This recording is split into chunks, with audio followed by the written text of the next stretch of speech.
America से लेकर Israel तक कांप जाते हैं दुनिया के बड़े से बड़े देश जब आता है इन मुस्लिम फौज का नाम। चीन की सेना भी नाम सुनते ही कर देती है सरेंडर, जान हथेली पर लेकर दुश्मनों से लड़ जाती है मुस्लिम देश की सेना। ना तोप ना मिसाइल ना बड़े बड़े हथियार, कोई नहीं कर पाता है इन मुस्लिम देश के सेनाओं से मुकाबला। दुनिया की सबसे ताकतवर मुस्लिम फौज नाम सुनते ही कांप उठता है रूस। वैसे तो कई मुस्लिम देश हैं जिनकी फौज काफी ताकतवर है, इसमें टर्की, ईरान समेत कई देश शामिल हैं, लेकिन जब बात ताकतवर और काबिल मुस्लिम फौज की हो तो इसमें पहला नाम चेचनिया की फौज का आता है। अभी हाल ही में रूस यूक्रेन युद्ध में चेचनिया के फौज की बात सामने आई थी, जिसके बाद पूरी दुनिया में कोहराम मच गया था। ऐसा कहा जा रहा था कि चेचनिया के 10,000 लड़ाके यूक्रेन के राष्ट्रपति जेलेंस्की को मारने के लिए उतारे गए थे। माना जाता है चेचनिया के सैनिक बहुत खूंखार और लड़ाके होते हैं, ये अकेले एक टुकड़ी पर भारी पड़ते हैं। 10,000 सैनिक यूक्रेन भेजे जाने की पुष्टि खुद चेचनिया प्रधानमंत्री रमजान कदिरोव ने की थी। माना जाता है कि ये यूक्रेन पर दबाव बनाने के लिए किया गया था। अब आप इस बात से अंदाजा लगा सकते हैं कि चेचनिया की फौज की स्थिति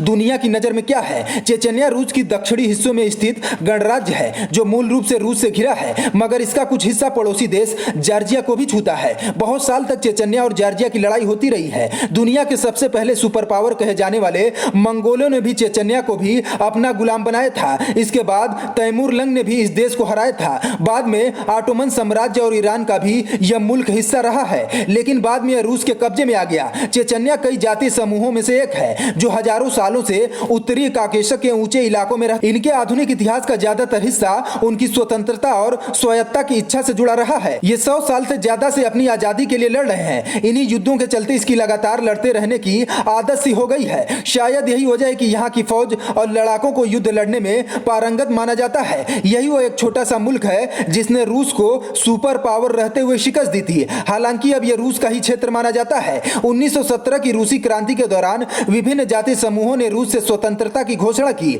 जिनमें अधिकतर मुसलमान थे। दुनिया के कई देशों ने उन्हें उत्तरी काकेशस के संयुक्त पर्वतीय निवासी के तौर पर मान्यता भी दे दी, लेकिन सोवियत संघ ने उस पर आक्रमण कर दिया और Chechnya Ingush autonomous Soviet socialist Republic की स्थापना हुई। इससे जोसेफ स्टालिन ने हमला करने का ऐलान किया, जिसमें सभी चेचनिया लोगों को यह इलाका छोड़ना पड़ा और उन्हें पुनर्निवास के नाम पर साइबेरिया भेज दिया गया। कुछ इतिहासकारों का अनुमान है कि इस तानाशाही फरमान की तामील के दौरान उनकी आधी आबादी नष्ट हो गई। वर्षों बाद चेचनिया लोगों को उनकी अपनी मातृभूमि पर लौटने की फिर से अनुमति दी। यूरोपीय संघ ने हाल ही में उनके निर्वासन को नरसंहार की संज्ञा दी है। जब 1991 में सोवियत संघ का विघटन हुआ तब चेचनिया गणराज्य की स्थापना हुई। इसकी आजादी के लिए लोगों ने लंबा संघर्ष किया। इसकी वजह से चेचनिया के नागरिकों और रूस में एक दरार पैदा हो गई और इस पर 1994 में फिर से हमला कर दिया गया। इसकी वजह से पहला चेचनिया युद्ध शुरू हुआ और चेचनिया गणराज्य ने रूसी सेना को हराकर 1995 में फिर से आजादी हासिल की। फिर जब सत्ता में रूस के राष्ट्रपति पुतिन की वापसी हुई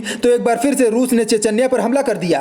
काफी समय तक युद्ध चला और रूस ने एक बार फिर से चेचनिया पर कब्जा कर लिया। रूस की दलील थी कि चेचनिया के आतंकवादी उसके रिहायशी इलाके में कई बार धमाका कर चुके हैं। 2009 के बाद रूस को लगा कि घरेलू आतंकवादी का खतरा खत्म हो चुका है। हालांकि इलाके में विद्रोह की घटनाएं बरकरार रहीं। कुछ अंतरराष्ट्रीय संगठनों का अनुमान है कि दूसरे चेचनिया युद्ध में 15,000 से 2500 के बीच में नागरिक मारे गए थे। पुतिन सरकार ने मार्च 2003 में एक विवादास्पद जनमत संग्रह करवाया। इसके तहत चेचनिया के लिए नए संविधान को मंजूरी दी गई और चेचनिया को और स्वायत्तता दी गई, मगर यह स्पष्ट कर दिया गया कि चेचनिया रूस का हिस्सा है। अक्टूबर 2003 में चेचनिया में राष्ट्रपति पद के लिए भी विवादास्पद चुनाव हुए और अहमद कदीरोव को इसमें एक तरफा जीत मिली। असलान मस्कादोव को चुनाव में खड़ा नहीं होने दिया गया। बाद में एक विस्फोट में असलान की हत्या भी कर दी गई। अहमद कदीरोव के मरने के बाद उनके पुत्र रमजान कदीरोव को पुतिन ने उनका उत्तराधिकारी चुना। रमजान कदीरोव को रूस समर्थक माना जाता है और जीत के बाद उन्होंने वादा किया था कि वे आतंकवाद को खत्म कर देंगे।